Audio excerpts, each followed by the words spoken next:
Hi everyone. We are very happy today to welcome Jamieson Webster, who has very gratefully given us some of her time so we can discuss a series of questions from conversion disorder, her fantastic book, which will help us think in multiple different ways about the body, about hysteria, and of course about conversions. So Jamieson, thank you so much for joining us. Thank you for giving us some time to pose some questions to you.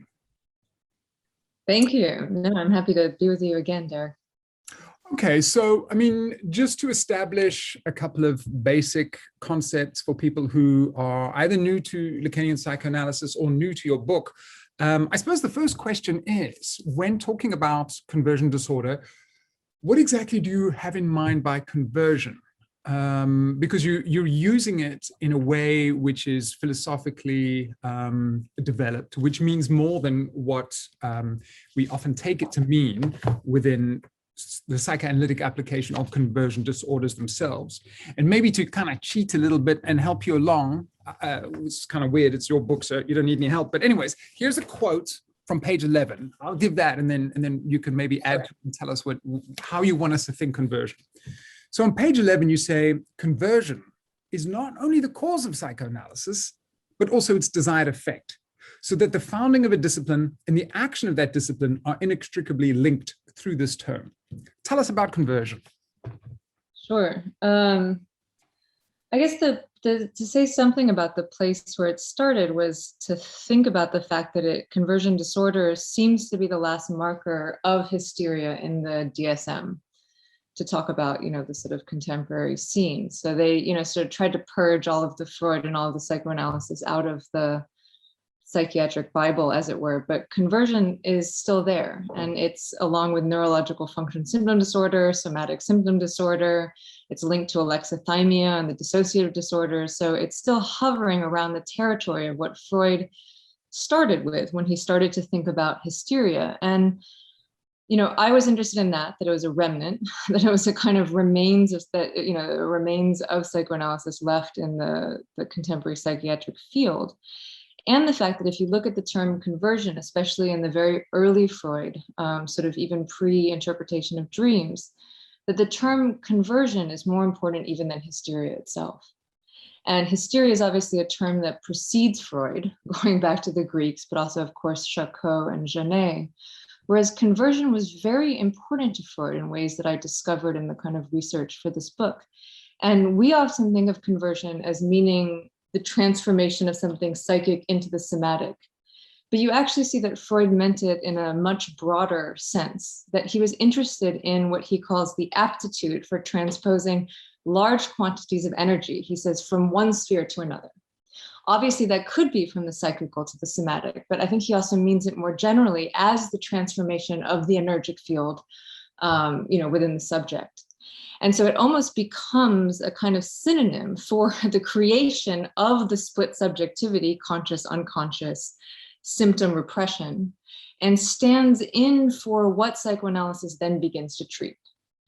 And then when you look at the other kind of diagnostic categories around this, as Freud was just beginning to formulate them, mostly in letters to Wilhelm Fliess, but also in the neuropsychoses of defense, you see that with anxiety, hysteria, with obsessionality, and obviously with melancholia or dementia praecox, that something about conversion is very important to what it means to be analyzable as such.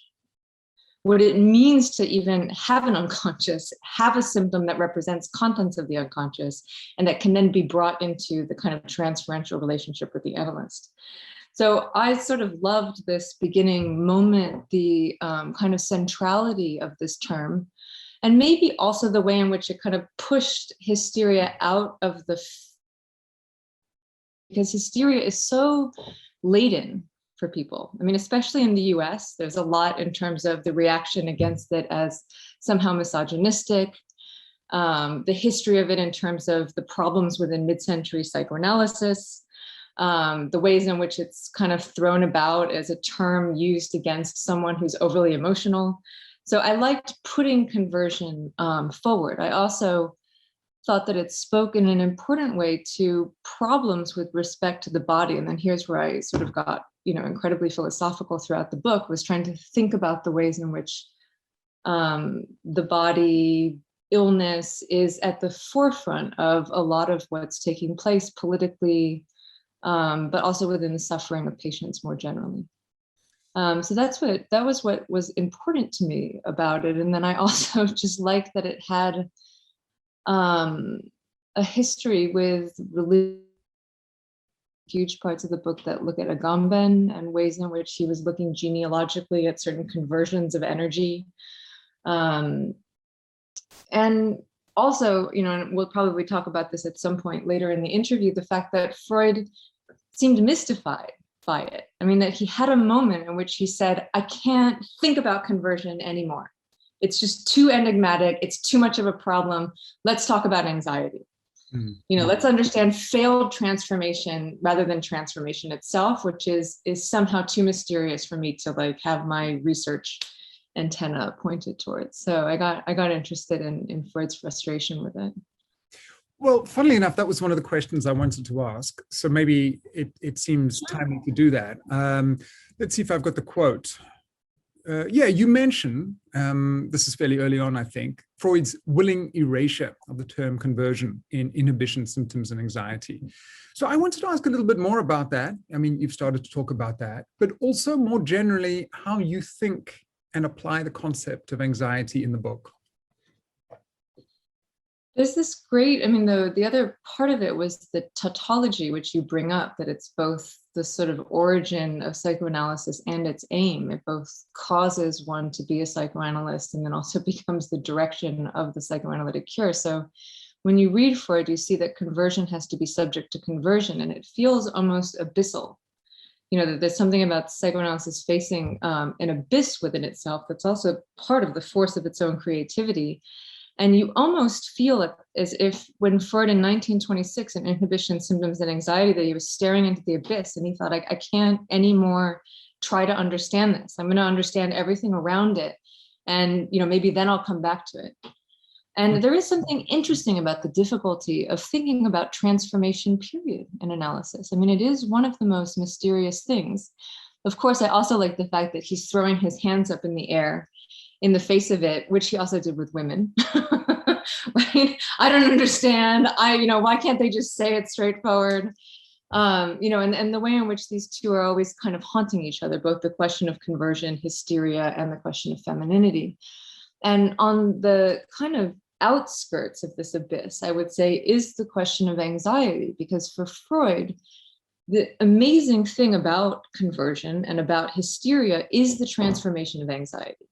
Right? This the sort of wonderful indifference of the hysteric, and the fact that the symptom, which speaks to repression, is a repression that pushes anxiety down, right? That you have a transformation in relationship to anxiety. And this is what he was facing in Inhibitions and Symptoms and Anxiety. He was rewriting his theory of anxiety, putting it anxiety as prior to repression rather than subsequent to it, right? Meaning that the symptom is a very important transformational structure in relationship to anxiety. And anxiety posed huge problems for the psychoanalyst. And Freud was very worried about anxiety throughout his life. There's something where he said it has this, kind of corrosive effect. It's contagious. It has a capacity for erosion with respect to the structures of civilization. And that in its failure to kind of transform itself, it almost becomes unanalyzable. Mm-hmm. Mm-hmm. And some of the experiences that I was having as an analyst that were important here was seeing how a lot of patients who come who are, let's say, more anxious than symptomatic, right? That they have much more anxiety than they do discrete symptoms that they seem to speak to.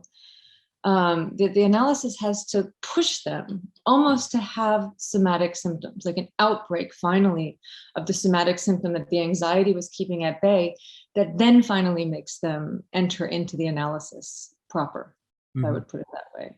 Right. And, you see Freud circling this territory. Even in his own reactions to it, what poses a problem to analysis, what poses a problem more generally, what's too mysterious about transformation, but what we need about transformation in order to function as analysts.